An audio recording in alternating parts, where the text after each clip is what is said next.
Hi friends, मैं आपका प्यारा रोहित कुमार मेडिकल के लिए मेडिकल क्या बोल सकते हैं, नीट के लिए एक लेक्चर लेके आ रहा हूँ। फर्स्ट लेक्चर देख सकते हैं कौन सा चैप्टर है। आप सेल के फर्स्ट चैप्टर सेल का फर्स्ट चैप्टर लेके आ रहा हूँ। The unit of life, cell का द यूनिट ऑफ लाइफ, इसका ये चैप्टर लेके आ रहा हूँ। तो ये अच्छा से आपको सब लोग तो इंग्लिश तो सब लोग पढ़ता है, हम इसको हिंदी में आपको कन्वर्ट करके आपको बताऊंगा पूरा डिटेल, एनसीईआरटी डिटेल, ताकि आपको नीट में पूरा फोड़ने का मज़ा आ जाए। पूरा इसमें कोई तरह आपको दिक्कत नहीं होगा नीट में, मतलब आराम से आप पढ़ के। अब इंग्लिश तो हर कोई जानता है, इंग्लिश पढ़ रहा है, उसको हिंदी में करने में हर किसी को प्रॉब्लम होता है, इसलिए मैं हिंदी में करके आपको बताऊँगा कि आपको हिंदी में साथ में हिंदी ही बताते जाऊँगा। इंग्लिश का एनसीईआरटी है, देख सकते हैं आप, पूरा डिटेल है, आपको पूरा बताते जाऊँगा हिंदी में करके। टोटल आप पढ़ सकते हैं पूरा अच्छा से। तो वीडियो ज़्यादा लंबा ना करते हुए स्टार्ट करता हूँ वीडियो को। मैं अपना डिटेल बताता हूँ। मैं Rohit Kumar from Jharkhand medical college RIMS से हूँ। नीट के लिए आपके लिए एक लेक्चर लेके आया हूँ। इसी तरह प्रत्येक लेक्चर, हर चैप्टर का एक एक लेक्चर डाल दूँगा, आप लोग देख करके अच्छा से नीट 2021 में क्वालिफाई कर सकते हैं। तो ज़्यादा लंबा ना करते हुए वीडियो चालू करता हूँ।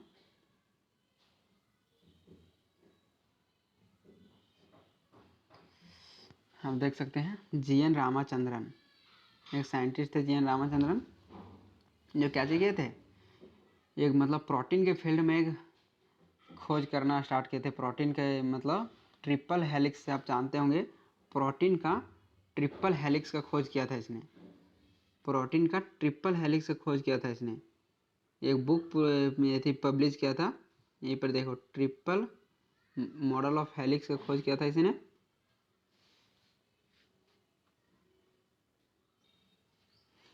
और ये बुक पब्लिश किया था इसी पर। कोलेजन आप जानबे करते हैं, कोलेजन एक प्रोटीन का नाम है, तो ये उसी के नाम पर एक बुक पब्लिश किया था। कोलेजन के नाम पर एक बुक पब्लिश किया था 1954 ईस्वी में, जिसका नाम क्या था, collagen publish in the nature इसका। और इसमें एक वर्ड का यूज किया था इस चीज़ के टॉपिक को बताने के लिए, उसका नाम था रामाचंद्रन पायलट। यही चीज़ वर्ड का यूज किया था, ये बहुत इंपॉर्टेंट है, बहुत बार नीट में पूछा भी जा चुका है, इस वर्ड का ध्यान रखना है। इसमें इतना ही इम्पोर्टेंट है। एक और इम्पोर्टेंट चीज़ है वो बताता हूँ मैं आपको एक और इम्पोर्टेंट बात है कि इसने इसे पढ़ा था, इधर इधर मैथमेटिक्स से पढ़ा था, उसके बारे में नहीं आपको जानना है। आपको एक चीज़ और यहाँ पता रखना है कि ये कहाँ जाकर, कैम्ब्रिज में जब पढ़ाई करने गए थे 1949 ईस्वी में, तो वहाँ पर इसको लिनियस पॉलिंग से भेंट हुआ था।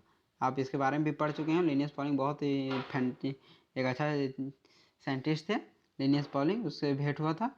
तो लिनियस पॉलिंग इसको पब्लिश किया था, वो काची खोज कर रहा था तो उस टाइम वो अपना मतलब अल्फा हेलिक्स, प्रोटीन का ही अल्फा हेलिक्स और बीटा हेलिक्स का खोज कर रहा था, मतलब वो रिसर्च कर रहा था, एक तरह से बोल सकते हैं।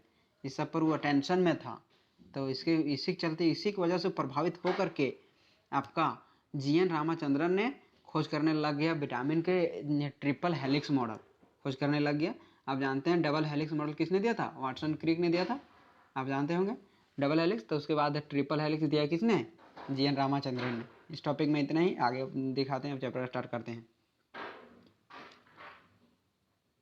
लो, आपका चैप्टर स्टार्ट हो गया।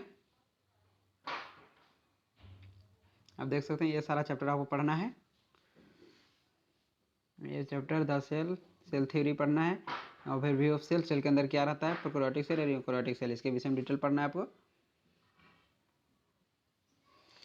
आप देख सकते हैं, बोल रहा हूँ, व्हेन यू लुक अराउंड, अपने आसपास देखेंगे जब, अपने जो आसपास आप देखेंगे सेल को, तो बहुत मतलब आपको बहुत ऐसे चीज़ मिलेंगे, लिविंग मिलेंगे, बहुत ऐसे नॉन लिविंग थिंग्स मिलेंगे, ठीक है, मतलब जीवित सिंह और ये कुछ मिलेंगे निर्जीव सिंह। तब कैसे उसके बारे में पता कर सकते हैं कि वो जीव है कि निर्जीव है, कैसे आप कर सकते हैं, उसके बारे में आपको मैं बताना चाहूँगा कि कैसे बता सकते हैं। तो देखिए लिखा है, और सेल्फ, अपने आप देखेंगे तो पता चले लिविंग ऑर्गेनिज्म, मैनली आप क्या कर सकते हैं, लिविंग जो थिंग्स होंगे उसमें प्रेजेंस ऑफ बेसिक यूनिट, उसका बेसिक यूनिट क्या होगा, सेल से कंपोज होगा, उसका बेसिक यूनिट, उसका सेल होगा, उसका बेसिक यूनिट लिविंग ऑर्गेनिज्म। मतलब आप कह सकते हैं जो सेल से बना होगा वो लिविंग थिंग्स है, जो आपको देखे होंगे नॉन लिविंग थिंग्स वो सेल से नहीं बना होगा, और जो सेल से बना होगा, इसलिए इस सेल को बेसिक यूनिट ऑफ सेल कहा जाता है, बेसिक यूनिट ऑफ लाइफ कहा जाता है, ऑल लिविंग थिंग्स का बेसिक यूनिट बोला जाता है। इसलिए अब ये क्वेश्चन पूछा भी जाता है, बहुत बार पूछा जा चुका है नीट में। अब cell, what is cell, cell क्या है उसके बारे में जानिए। अब सेल दो प्रकार के जीव में पाया जाता है, एक यूनिसेलुलर होता है और एक मल्टी सेलुलर होता है। अब एक क्वेश्चन ये पूछा जाता है, देखिए यहाँ से क्वेश्चन मिला, इंडिपेंडेंट एग्जिस्टेंस, मतलब बोल रहा है इंडिपेंडेंट रूप से कितना, मतलब कोई भी जीव इंडिपेंडेंट रूप से कितने सेल में पाया जा सकता है, तब क्या कहेंगे, एक सेल में।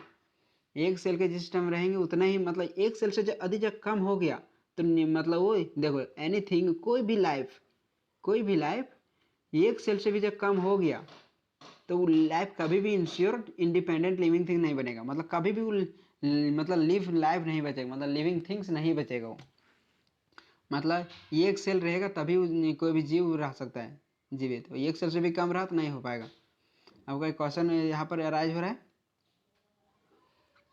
तो लिविंग थिंग्स फंडामेंटल स्ट्रक्चर आप बोल सकते हैं कि ये थी, मतलब कोई भी लिविंग थिंग्स का फंडामेंटल यूनिट स्ट्रक्चर है, मतलब बेसिक यूनिट कौन है, लिविंग थिंग, मतलब सेल है कोई भी लिविंग थिंग के लिए। तो इसका खोज किसने किया था, देखिए किसने खोज किया था, सो एंटोम लुइन विर्चो, लुइन हॉक खोज किया था इसने, मतलब डिस्क्राइब किया था लिविन हॉक ने। लिविन विर्चो भी आएगा अभी, विर्चो उसके बारे में सोच के बोला।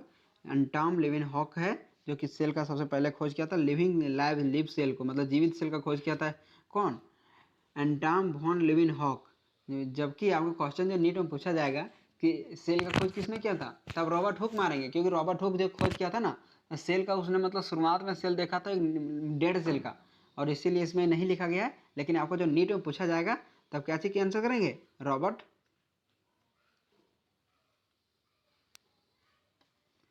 हुक आंसर करेंगे आप। ओके,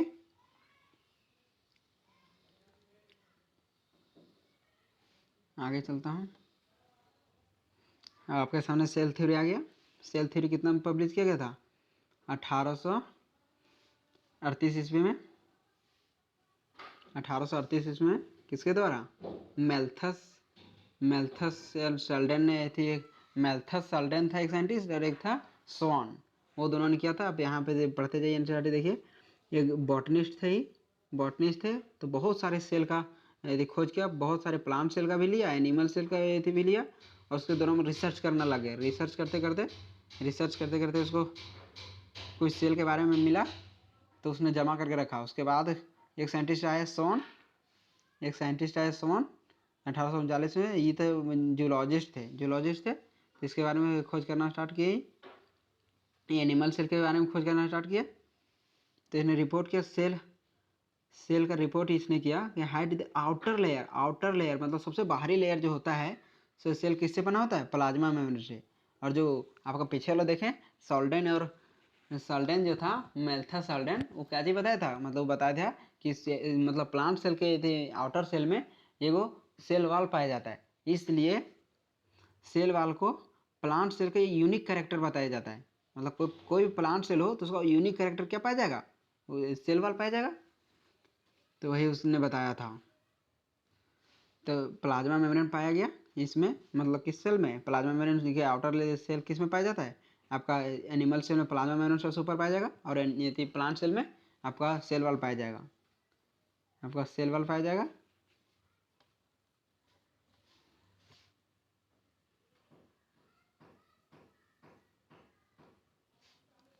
देखिए यहाँ पर लिखा हुआ है कि कोई भी मतलब सेल वॉल जो है, जो सेल वॉल प्रजेंस रहेगा, सेल वॉल प्रजेंस वो आपका यूनिक कैरेक्टर है, किसका सेल वॉल किसका यूनिक कैरेक्टर, प्लांट सेल का यूनिक कैरेक्टर है।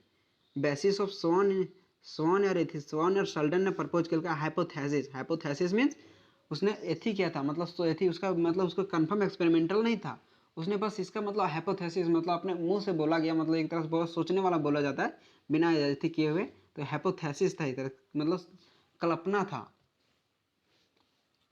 Product of cell. तो इसने एक प्रपोज किया था एनिमल सेल और प्लांट सेल के विषय में, ये दोनों ने कौन, स्वान और एगो सेल्डन। मतलब मैल्थस स्वान शेल्डन, मतलब यही दो का नाम है। इसने दोनों हाइपोथेसिस प्रपोज किया। क्या बोला था इसने? सेल मतलब सेल कोई भी एनिमल सेल हो या plant cell, compose of, compose मतलब बनना, प्रोडक्ट ऑफ द सेल, मतलब सेल के प्रोडक्ट से ही बनता है, मतलब कोई आगे दूसरा जगह से नहीं आता है, सेल के सेल से ही बनता है। सो इसने ये दोनों ने बता दिया था, लेकिन पूरा एक्सपेरिमेंटल कंफर्म नहीं कर पाया था कि सेल कहाँ से आता है। इसकी वजह से इसने एक्सपेरिमेंटल प्रूव नहीं कर पाया था सेल्डन एंड सॉन ने। इसकी वजह से सेल थ्योरी को मॉडिफाई करने के लिए एक्सप्लेन पूरी तरह से एक्सप्लेन नहीं कर पाए थे दोनों। पूरी तरह एक्सप्लेन नहीं कर पाने की वजह से एक नया साइंटिस्ट आया, रुडोल्फ विर्चो। साइंटिस्ट का नाम क्या था? रुडोल्फ विर्चो, जो कि 1855 ईस्वी में आया।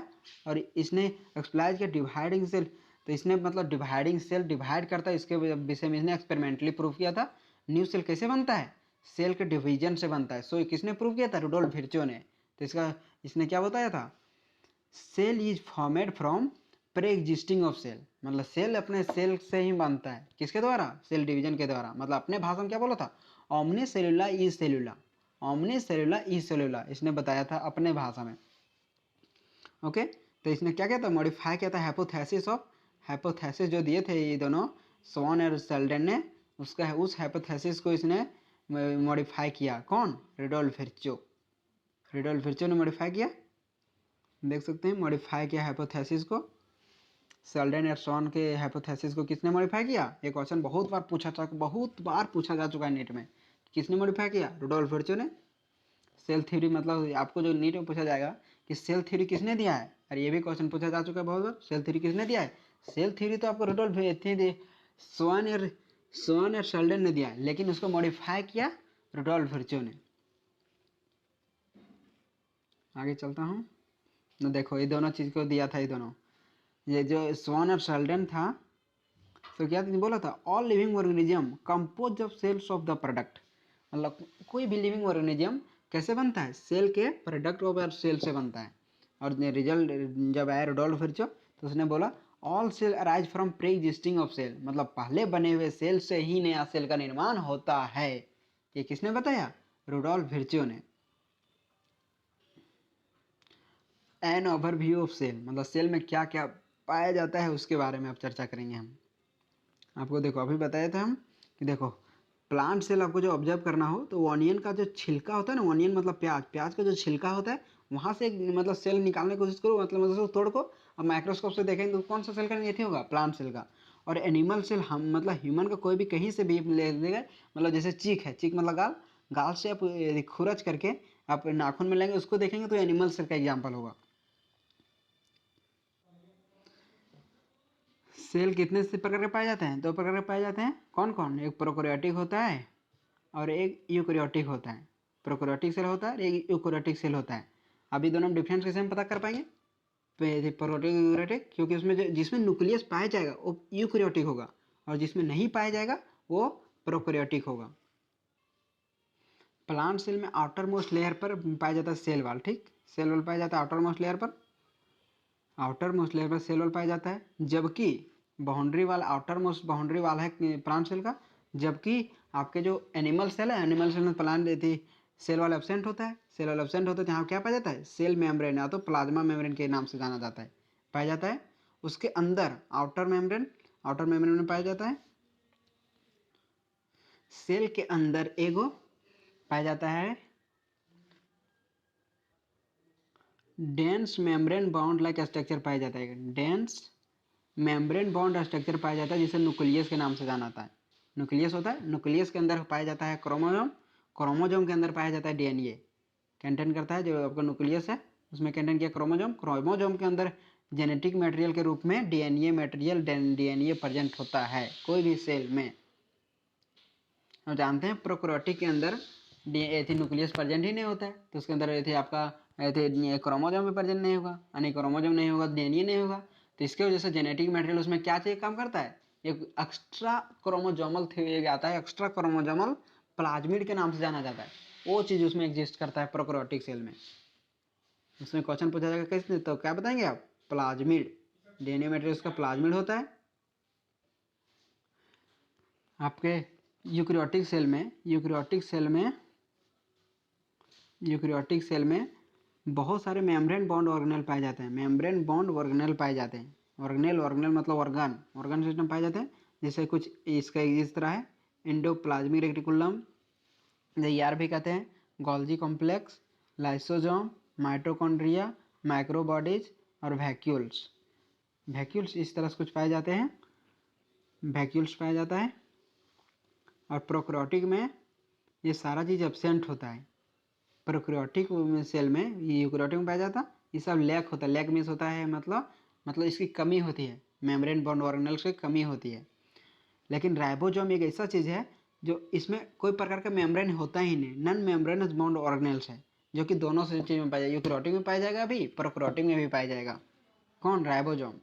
इसमें कोई प्रकार का मेम्ब्रेन बॉन्ड ऑर्गेनेल नहीं होता है। देख सकते हैं, राइबोसोम यूकैरियोटिक सेल वाल और प्रोकैरियोटिक सेल में दोनों में पाया जाता है। दैट मीन्स इसमें कोई प्रकार का मेम्ब्रेन बॉन्ड ऑर्गेनेल्स नहीं पाए जाते हैं। ये सारा चीज़ में देखें, इसमें आप एक ऑर्गेनेल्स था, सिंगल ऑर्गेनेल्स था। इस सारा चीज़ में सिंगल ऑर्गेनेल्स था। जैसे कि हो गया आपका endoplasmic reticulum, Golgi complex, lysosome, mitochondria, microbodies, vacuoles. ये सारा चीज़ में क्या चीज़ था? एक मेम्ब्रेन ऑर्गेनेल्स था। जबकि आपका आ जाएगा आगे का, आपका आ जाएगा टू ऑर्गेनेल्स में के अंदर आ जाएगा आपका क्लोरोप्लास्ट। क्लोरोप्लास्ट आप जानते हैं प्लांट सेल में पाया जाता है। Mitochondria, mitochondrial rough endoplasmic reticulum, animal cell contain करता है नॉन बैंड। अब देख सकते हैं सेंट्रियोल है, यहाँ पर सेंट्रियोल है जो कि आपको सेल डिवीजन में मदद करता है। वो आपका प्लांट सेल में पाया जाता है केवल, यानी कि यूकैरियोटिक सेल, जिसमें यूकैरियोटिक सेल में पाया जाता है सेंट्रियोल, जो कि नॉन मेम्ब्रेन बॉन्ड ऑर्गेनेल, मतलब राइबोसोम के जैसा ये भी है। सेंट्रियोल भी है राइबोसोम के जैसा कि नॉन मेम्ब्रेन बॉन्ड ऑर्गेनेल हो। एग्जाम्पल के रूप में आप देख लीजिए, माइकोप्लाज्मा एक सेल, ऐसा सेल है माइकोप्लाज्मा। माइकोप्लाज्मा एक ऐसा सेल है जो दुनिया का सबसे स्मॉलेस्ट सेल में माना जाता है, माना कि सबसे स्मॉलेस्ट सेल है ही। इसका अप्रोक्सीमेटली 0.3 माइक्रोमीटर होता है लेंथ। और एक बैक्टीरिया सेल होता है, बैक्टीरिया सेल होता है जो कि 3 से लेकर 5 माइक्रोमीटर तक होता है। और माइकोप्लाज्मा कितना देखें हम? 0.3 माइक्रोमीटर, जो कि सबसे छोटा सेल था। अब कुछ एनसीईआरटी ने आपको डायग्रामेटिक दिखाया गया है, कुछ सेल के नाम और उसका कैसा आकार होता है। आपको क्वेश्चन ऐसा पूछा जाता है, कोई भी मतलब सेल का स्ट्रक्चर कैसे डिफाइन कर सकता है? उसका मतलब फंक्शन के अनुसार उसका सेल का स्ट्रक्चर बनाया जाता है। भगवान भी वैसे ही बनाया है। कोई भी सेल का स्ट्रक्चर उसके फंक्शन के अनुसार पर डिपेंड करता है। जैसे कि देखो, नर्व सेल्स है तो हमारे पूरा फैला हुआ है, मतलब ब्रांचेड है, क्योंकि इसको बहुत सारा मतलब पूरा शरीर में इसको फैलना है। हर चीज़ को हमारा नर्व सिस्टम ही पूरा शरीर को पहुँचाता है। और देख सकते हैं यहाँ पर आपका इलोंगेटेड ट्रैकिड है, कुछ मतलब निकालने उगाने वैक्यूल होसल, इसलिए इस तरह ट्रैकिड इलोंगेशन लंबा बनाया गया है। और मेसोफिल्स, रिस्पायरेशन के लिए मेसोफिल्स सेल का जरूरत पड़ता है प्लांट सेल में। उस सेल का देखो इस तरह छेदा छेदा वैक्यूल के रूप में दिया गया है। और देखो रेड ब्लड सेल यहाँ ऑक्सीजन कंटेन करता है, इसलिए बाइकॉनकेवल है। कैसा सेल है? बाइकॉनकेवल है।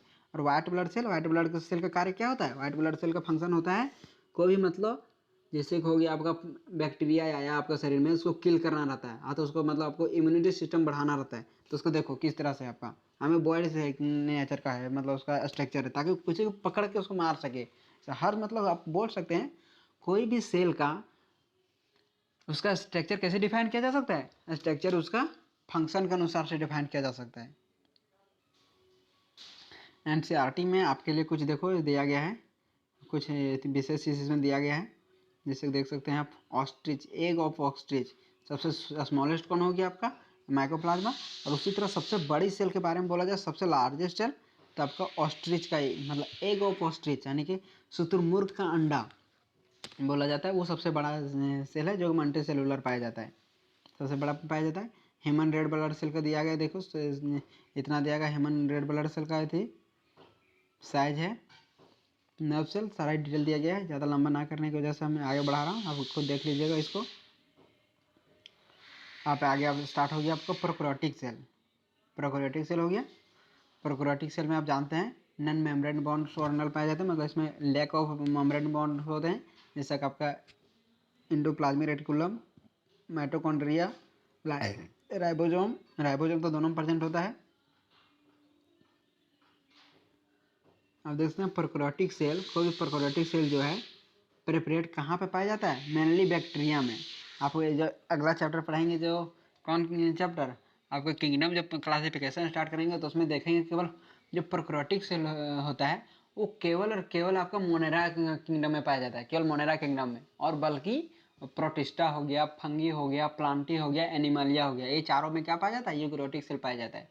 तो प्रोकैरियोटिक सेल केवल मोनेरा किंगडम में पाया जाता है, मोनेरा किंगडम में पाया जाता है, जिसके अंदर कुछ एग्जाम्पल दिया है। जो माइकोप्लाज्मा है प्रोकैरियोटिक सेल है, कुछ ये प्लोनिमोनिक बैक्टीरिया है, मतलब जो इसके अंदर केवल मैनुअली रूप से बैक्टीरिया आता है। ब्लू ग्रीन एल्गी है, आप इसे एल्गी देख, एल्गी में समझ लेना, एल्गी नहीं है ये, ब्लू ग्रीन एल्गी दिया है, ये तो है जो आपको ब्लू ग्रीन एल्गी थी बात में बोल रहा है, क्या कहते हैं इसको, साइनो बैक्टीरिया के बारे में बोल रहा है, इसका एग्जाम्पल है साइनो बैक्टीरिया, लेकिन उसमें ग्रीन एल्गी बोला गया है, उसका नाम रख दिया गया है ग्रीन एल्गी। मैं आगे चलता हूँ, इसका कुछ प्रॉपर्टी बता देता हूँ। जैसे देखो, इसका प्रॉपर्टी होता है कि बहुत तेजी से मतलब डिवाइड करता है, अदर देन यूकैरियोटिक सेल, मतलब यूकैरियोटिक सेल के अपेक्षा बहुत जल्दी मतलब डिवीजन करता है। कुछ इसका स्ट्रक्चर दिया गया है, बैसिलस जो रोड लागे स्ट्रक्चर है, इसका मैं ट्रिक याद रखा हूँ, बैसिला, बैसिला मतलब चपटा होता है, चपटा मतलब रोड कैसा, तो रोड आपका चपटा टाइप का होता है, इसलिए बैसिला है। कॉकस, कॉकस मतलब गोला, इसलिए स्फेरिकल हो गया। और वाइब्रो, वाइब्रो कैसा होता है, वाइब्रो एक तरह से वर्ड के रूप में याद रखते हैं, कॉमा लगा स्ट्रक्चर होता है, कॉमा लग। स्पायरुला कैसा होता है, स्पायरुला, स्पायरल खुद दिया गया, स्पायरल है, स्पायरल मतलब पूरा घुमा घुमा।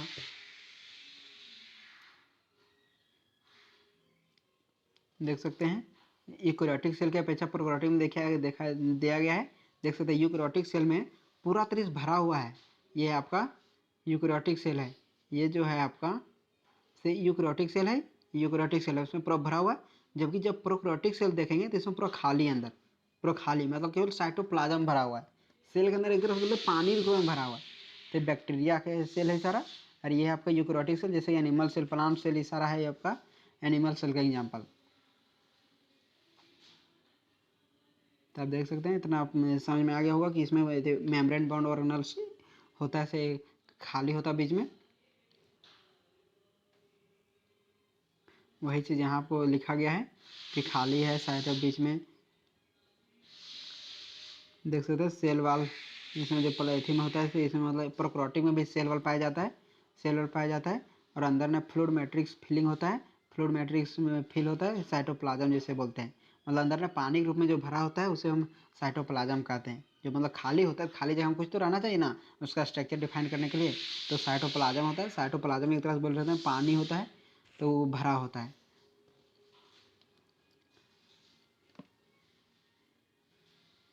इसमें देखो बोल रहा है नो वेल डिफाइंडिंग न्यूक्लियस, मतलब इसमें न्यूक्लियस पाया ही नहीं जाता है। तो इसमें जेनेटिक मटेरियल के बारे में आपको बता चुका हूँ। देखिए जेनेटिक मटेरियल इसमें जो पाया जाता है नेकेड होता है, मतलब लगभग नहीं के रूप में होता है, और इसमें इन्वेलप भी नहीं होता, न्यूक्लियस इन्वेलप नहीं है, न्यूक्लियस है ही नहीं, मेम्ब्रेन। तो जेनोमिक रूप में, ये जेनोमिक रूप में कुछ एक्स्ट्रा पाया जाता है, जेनोमिक रूप से कुछ एक्स्ट्रा सिंगल क्रोमोजोम, इसमें कैसा होता है आपका सिंगल क्रोमोजोम होता है, single chromosome bacteria circular DNA के रूप में, इसमें सर्कुलर रूप से पाया जाता है, और स्मॉलर जिसे हम प्लाज्मिड के नाम से जाने जाते हैं।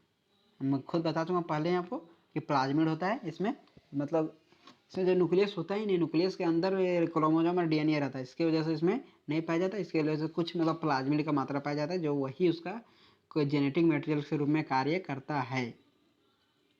आगे बढ़ता हूँ, इसमें देख सकते हैं बोल रहा है कि प्रोकैरियोटिक सेल में कोई प्रकार का मेम्ब्रेन बॉन्ड ऑर्गेनल्स नहीं पाया जाता है। जो आपका प्रोकैरियोटिक सेल है उसमें कोई प्रकार का मेम्ब्रेन बॉन्ड ऑर्गेनल नहीं पाया जाता है।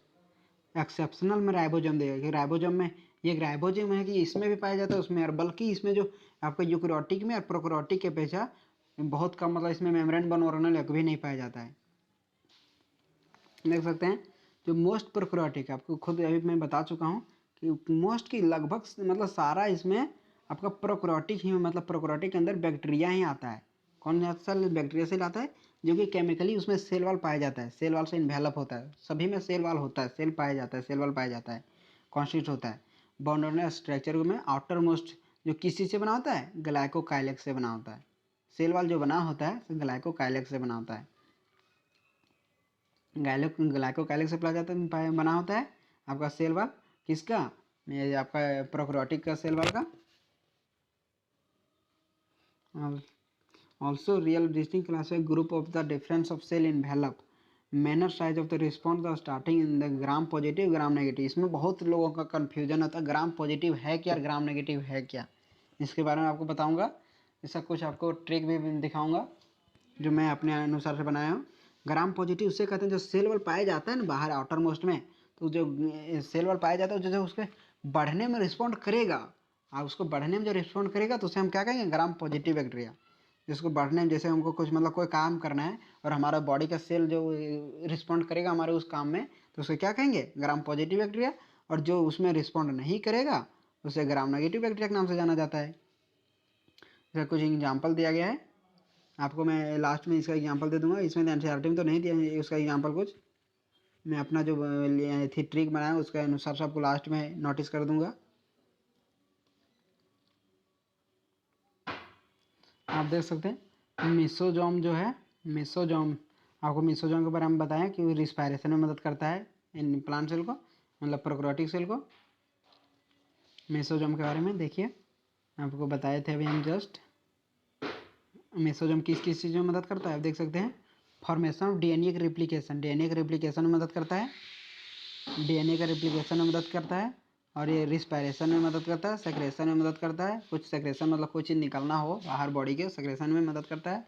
इंक्रीज करता है surface of area, surface area increase हो जाता है। प्लाज्मा मेम्ब्रेन का, प्लाज्मा मेम्ब्रेन कहाँ पाया जाता है, सेल के अंदर पाया जाता है, बैक्टीरिया सेल के अंदर पाया जाता है। उसका एग्जाम्पल लिख दिया प्रोकैरियोटिक सेल का साइनोबैक्टीरिया, जिसे अब आप ब्लू ग्रीन एल्गी भी कहते हैं। आपको नीट में बहुत बार पूछा जा चुका है कि ब्लू ग्रीन एल्गी को दूसरा नाम क्या कहते हैं, तो साइनोबैक्टीरिया कहते हैं। आप देख सकते हैं क्रोमाटोफोर कंटेंट पिगमेंट, इसे क्यों साइनोबैक्टीरिया को ब्लू ग्रीन एल्गी क्यों कहते हैं, क्योंकि इसमें क्या प्रेजेंट होता है, क्रोमाटोफोर यानी ग्रीन ग्रीन कलर का कुछ पिगमेंट पाया जाता है, जिसके वजह से इसे ब्लू ग्रीन एल्गी के नाम से जाना जाता है। कुछ एनसीईआरटी में दिया गया डेटा देख सकते हैं आप। एक होता है पिली और एक होता है फैब्री। फिमरी होता है जो आपको बैक्टीरिया सेल को क्या चीज़ मदद करता है, बैक्टीरिया सेल को मतलब कोई चीज़ में चलने में मदद करता है। एक बार बोल सकते हैं ना हाथ पैर, आप थी जो पढ़े होंगे अच्छे से बायोलॉजी तो आप जानते होंगे, एक होता है मोटाइल होता है, एक नॉन मोटाइल होता है। कोई भी चीज़ की एक जगह से दूसरे जगह जब चल सकता है तो उसे मोटाइल कहते हैं, और वो बॉडी जब नहीं चल सकता तो उसे नॉन मोटाइल कहते हैं। तो अब एक तरह से बोलते हैं पिली है जो और फैम्ब्री है, तो दोनों क्या करता है, ये मतलब चलने में इसे मदद करता है। देखो एनसीईआरटी आपको बताने के लिए do not play in the important role, केवल ये मोटिलिटी में ही मदद करता है बैक्टीरिया सेल को। सरफेस मतलब जैसे कहीं चलना हो बैक्टीरिया सेल को, जैसे कोई एथी में पकड़ना हो, कोई दीवार में पकड़ना हो, तो दीवार को पकड़ के चलने में मदद करता है पिलियन फैम्ब्री।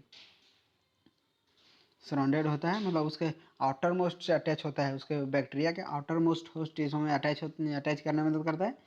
उसके प्रोटीन उसका आउटर मोस्ट लेयर जो होता है ना प्लाज्मा सेल वाल, उससे अटैच होता है। अब देखो आप ऑर्गेनेल से स्टार्ट हो चुका है आपका, राइबोसोम आ चुका है और इंक्लूजन बॉडी। तो राइबोसोम क्या है, राइबोसोम तो अपन जानते हैं प्रोकैरियोटिक और यूकेरियोटिक दोनों में पाया जाता है। इसमें कोई प्रकार का मेम्ब्रेन बोर्न ऑर्गेनेल्स नहीं होता है।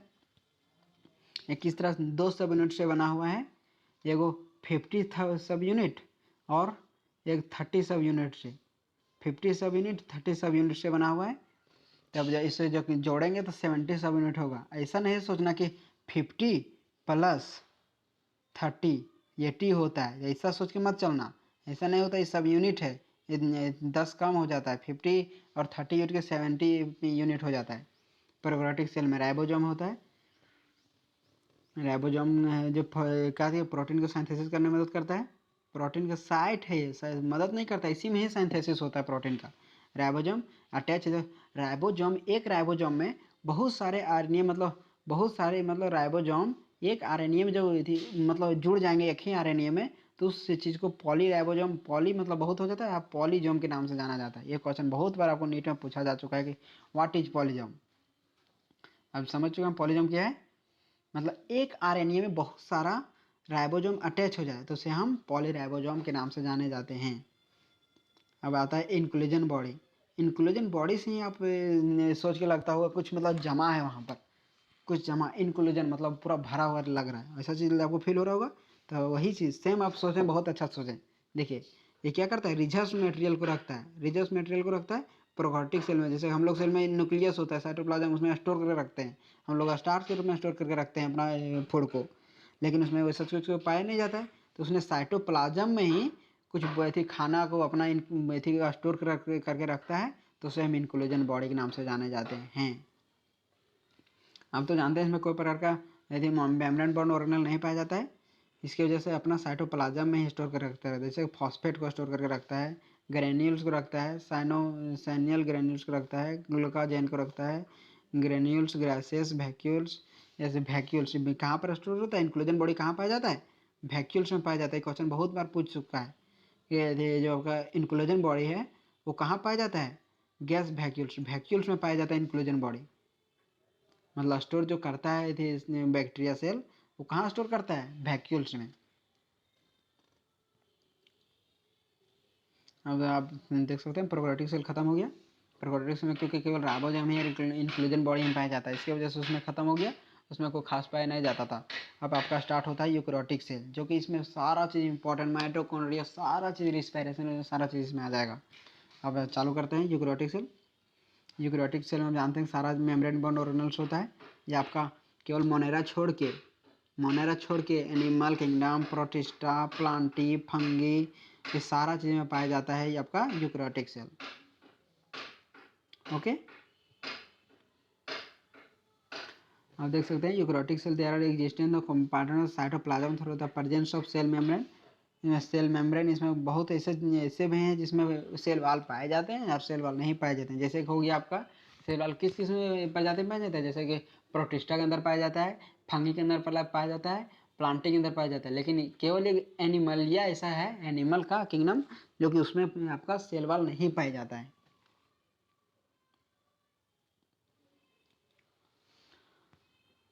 जो आपका सेंट्रियोल बोले, सेंट्रियोल जो एक प्लांट सेल का यूनिक कैरेक्टर जब पूछा जाए कैरेक्टर, तो क्या बताएंगे आप, एक सेंट्रियोल है और एक आपका सेल वाल है, सेल वाल, ये दोनों यूनिक कैरेक्टर है प्लांट सेल का। ऑलमोस्ट ये एनिमल सेल में अपने एब्सेंट होता है, जबकि केवल ये दोनों प्लांट सेल में प्रेजेंट होता है। ओके,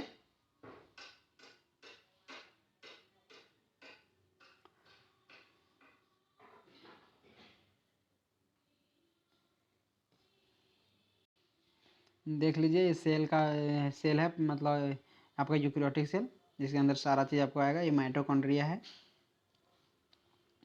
ये आपका माइटोकॉन्ड्रिया है, देख सकते हैं लाइसोजोम है, लाइसोजोम है, एंडोप्लाज्मिक रेटिकुलम है, एंडोप्लाज्मिक रेटिकुलम में जो छोटा छोटा बिंदु जो दर्शाया गया है, ये छोटे छोटे बिंदु, वो आपका क्या उसमें जुड़ा हुआ है, आपका राइबोसोम जुड़ा हुआ है, उसमें राइबोसोम जुड़ा हुआ है। और देख सकते हैं गोल्जी अपार्चस है, न्यूक्लियर इन्वेलप न्यूक्लियस है, ये जो बड़ा वाला है, जो ये बड़ा सब पूरा न्यूक्लियस है, डेंस मेम्ब्रेन बॉन्ड ऑर्गेनेल से ही। आप देख सकते हैं वैक्यूल्स भी कुछ में पाया जाता है, वैक्यूल्स भी कुछ पाया जाता है, कुछ राइबोसोम, कुछ आप जानते हैं आप राइबोसोम होता है यूकैरियोटिक सेल प्रोकैरियोटिक सेल दोनों में पाया जाता है, क्योंकि उसमें मेम्ब्रेन बॉन्ड ऑर्गेनेल्स नहीं पाए जाते हैं। आप देख सकते हैं ये क्वेश्चन पूछा जाता है, ये इतना बड़ा क्या है, वैक्यूल्स है। प्लांट सेल में ज़्यादा बड़ा, मतलब 90% सेल का वैक्यूल्स पाया जाता है प्लांट सेल में। ये क्वेश्चन पूछा जा चुका है आपका नीट में। वैक्यूल्स प्लांट सेल में बहुत बड़ा होता है, एनिमल सेल में छोटा होता है। देख सकते हैं क्लोरोप्लास्ट है, क्लोरोप्लास्ट को देखते ही आपको पता चल जाना चाहिए कि थी क्लोरोप्लास्ट है आपका सेल वाला है, तो इसको देखते ही आपको पता चल जाना चाहिए क्या कि प्लांट सेल का एग्जाम्पल है। प्लांट सेल माइटोकॉन्ड्रिया तो सारा यदि एनिमल सेल और प्लांट सेल दोनों पाया जाता है। और देखो एक सेल वाला है, सबसे ऊपर वाला लेयर सेल वाला है, और उसके अंदर वाला सेल है जो आपका, उसके अंदर वाला से जो मतलब इन्वेलप सेल मेम्ब्रेन है, उसे प्लाज्मा मेम्ब्रेन कहते हैं। और उसके दोनों बीच में जो लाइनिंग दिया हुआ है उसे मिडिल लेमिला कहते हैं, उसको मिडिल लेमिला। अब ये क्वेश्चन पूछा जाता है मिडिल लेमिला किस चीज़ से बना होता है, तो आपको बताता हूँ, चले आगे बताता हूँ किस चीज़ से बना होता है मिडिल लेमिला। आगे चलिए, देखिए एनिमल सेल है ही, एनिमल सेल में सारा चीज़ पाया जाएगा, केवल सेल वाल नहीं पाया जाता। देखिए डायरेक्ट सेल मेम्ब्रेन है, सेल मेम्ब्रेन है। और आपका साइटोप्लाज्म, मतलब क्या कहते हैं इसको, सेंट्रियोल नहीं पाया जाता है और क्लोरोप्लास्ट नहीं पाया जाता है, देख सकते हैं, और बल्कि सारा चीज़ इसमें भी प्रेजेंट है। अब सेल मेम्ब्रेन में आते हैं था। सेल मेम्ब्रेन जानते हैं, सेल मेम्ब्रेन दो प्रकार का पाया जाता है, एक आउटर में सेल वाल पाया जाता है और एक सेल मेम्ब्रेन प्लाज्मा मेम्ब्रेन पाया जाता है। जो कि प्लाज्मा मेम्ब्रेन ये थी एनिमल सेल में पाया जाता है, और से ये दोनों मतलब सेल मेम्ब्रेन और प्लाज्मा मेम्ब्रेन दोनों केस में पाया जाता है आपका एनिमल सेल, प्लांट सेल में।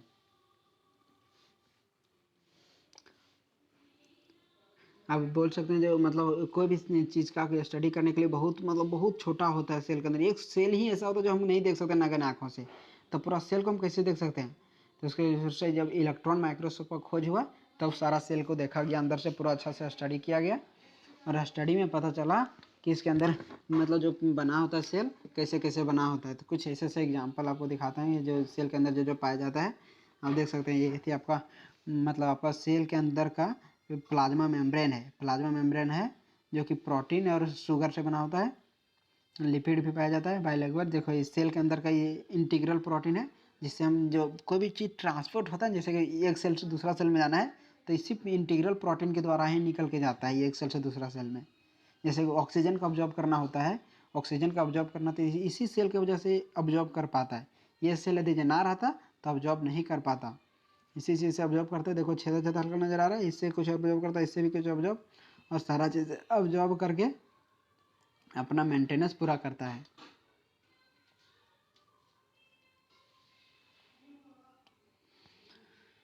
तो ये कहते हैं आपका इससे जो मतलब प्रवाह होने के लिए रहता है, जिसे फ्लूइड मॉर्जिंग मॉडल के नाम से जाना जाता है।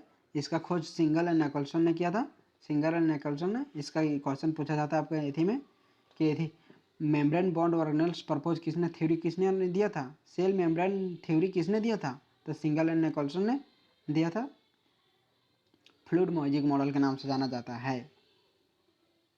लेटरल मूवमेंट ये क्या करता है, इसमें प्रोटीन वोटीन सारा चीज़ का मूवमेंट होता है, इसमें मूवमेंट मतलब आर पार चलना होता है, फ्लूइड भी चलता है, फ्लूइडिटी भी चलता है।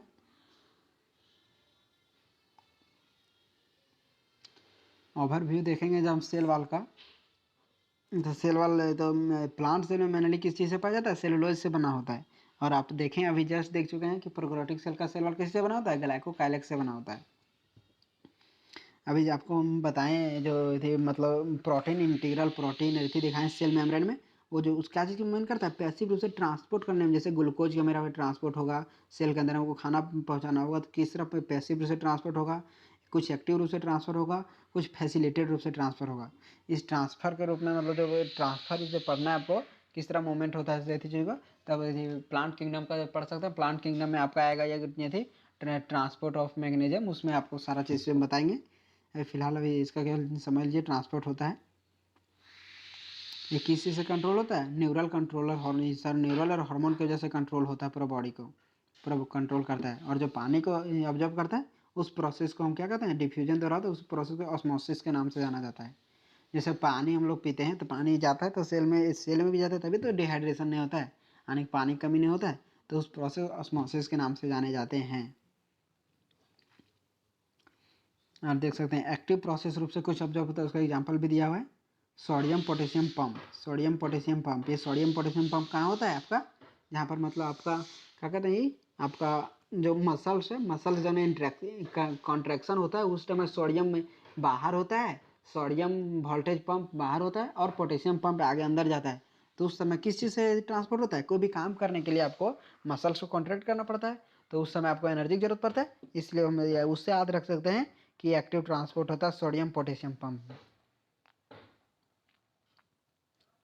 अब सेल वाल के बारे में अब आ गया, सेल वाल को देखिए। अब रिकॉल जो करेंगे तो सेल वाल एक ऐसा है तो कि नॉन लिविंग थिंग्स रूप में पाया जाता है, रिजिड होता है, पूरा टाइट होता है। सेल वाल एक टाइट पदार्थ है, प्लाज्मा मेम्ब्रेन उसके अंदर पाया जाता है, प्लाज्मा मेम्ब्रेन जो फंगी प्लांट सेल वाल के ऊपर होता है, उसके बीच में जो होता है मिडिल लेमेला होता है, उसके बीच में ये दोनों क्या चीज करता है, डैमेज और इन्फेक्शन से बचाता है। आपका जब फंक्शन पूछा जाए सेल वाल का क्या करता है, वो आपका डैमेज होने से, इन्फेक्शन होने से, कोई तरह बैक्टीरिया नहीं घुस जाए उसकी वजह से बचाता है। और इंट्रैक्शन करता है सेल टू सेल, मतलब ये दोनों जो है आपका सब मतलब एक सेल से दूसरे सेल को बीच में कनेक्शन भी करता है, सेल टू सेल इंट्रैक्शन करता है।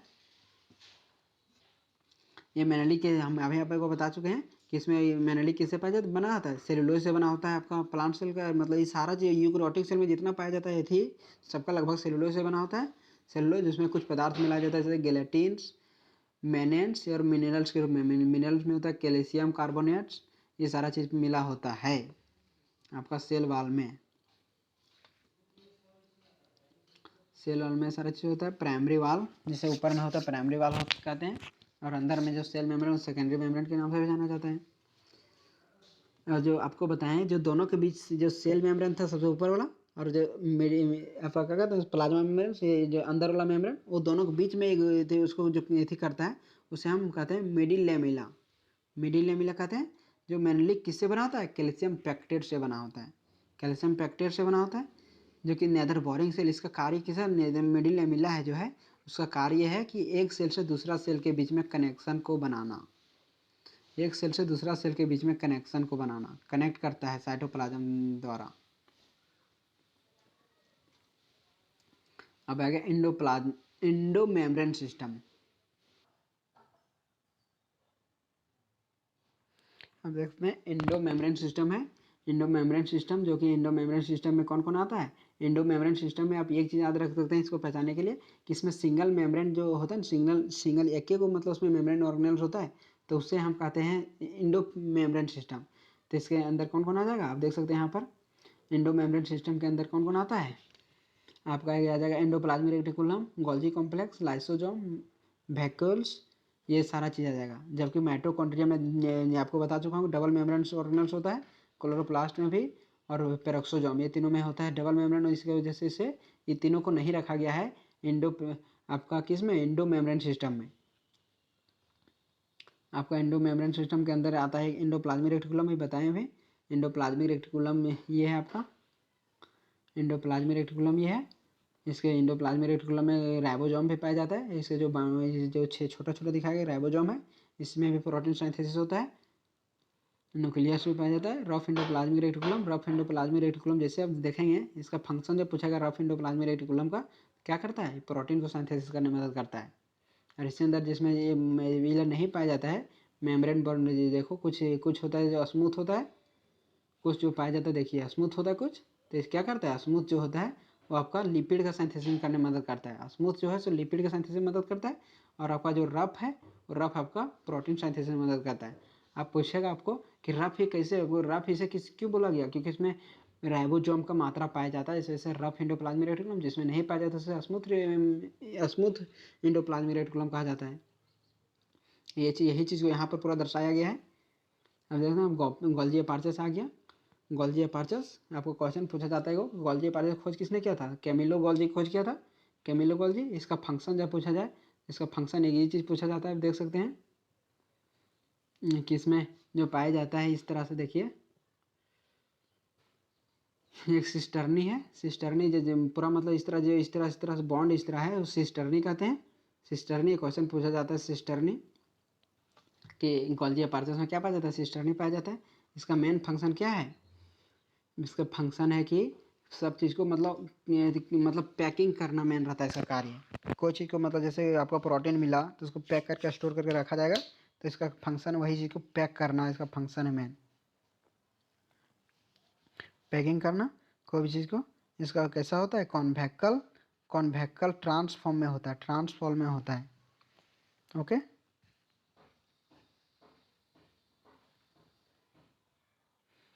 Sees the trans organelles entire the interconnected Golgi apertures principally perform the function of packaging। देखिए यहाँ पर दिया गया इसका मेन फंक्शन होता है पैकेजिंग करना, ठीक याद रखेंगे ये क्वेश्चन बहुत बार पूछा जा चुका है। गोल्जी कॉम्प्लेक्स देखिए ये चीज़ किस चीज़ तरफ पैकेजिंग करता है, ग्लाइकोप्रोटीन को, ग्लाइकोलिपिड से सारा चीज़ को पैकेज करके रखने का कार्य करता है। यहाँ पे आ गया आपका लाइसोजोम आ गया। लाइसोजोम को दूसरा चीज़ क्या कहते हैं, एक आत्महत्या की थैली भी कहा जाता है। आप पढ़े होंगे 10वीं में, इसे आत्महत्या की थैली भी कहा जाता है। इसमें सिंगल मेम्ब्रेन बॉन्ड ऑर्गेनेल्स पाया जाता है। ये जो जितना एंडोप्लाज्मिक आपको बताएं ये सारा चीज़ सिंगल मेम्ब्रेन बॉन्ड ऑर्गेनेल्स है।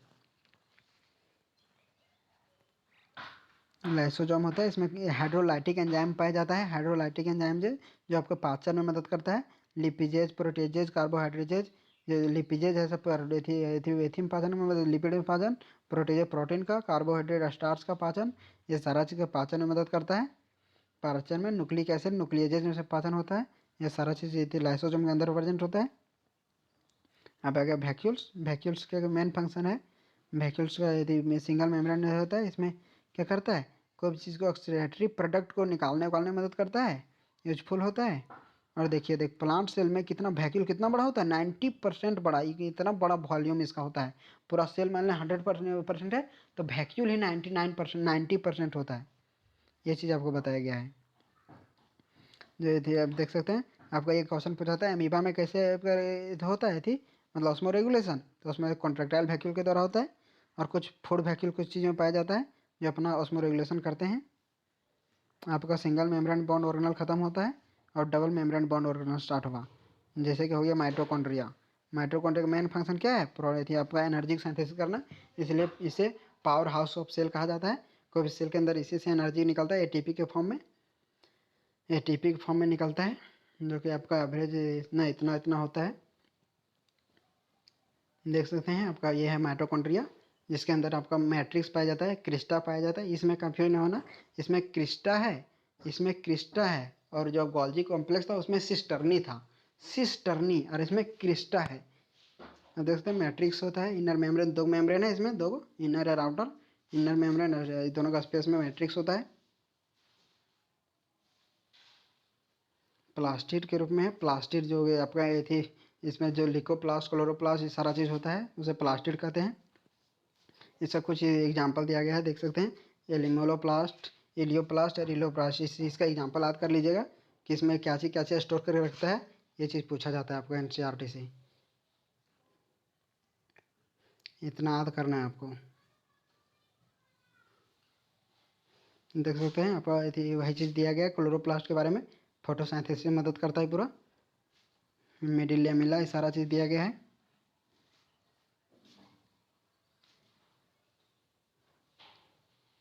वीडियो ज़्यादा लंबा ना करने की वजह से जो इसमें आपको अच्छा लगेगा तो नेक्स्ट वीडियो अपना अगला वीडियो बनाएंगे इसी पर।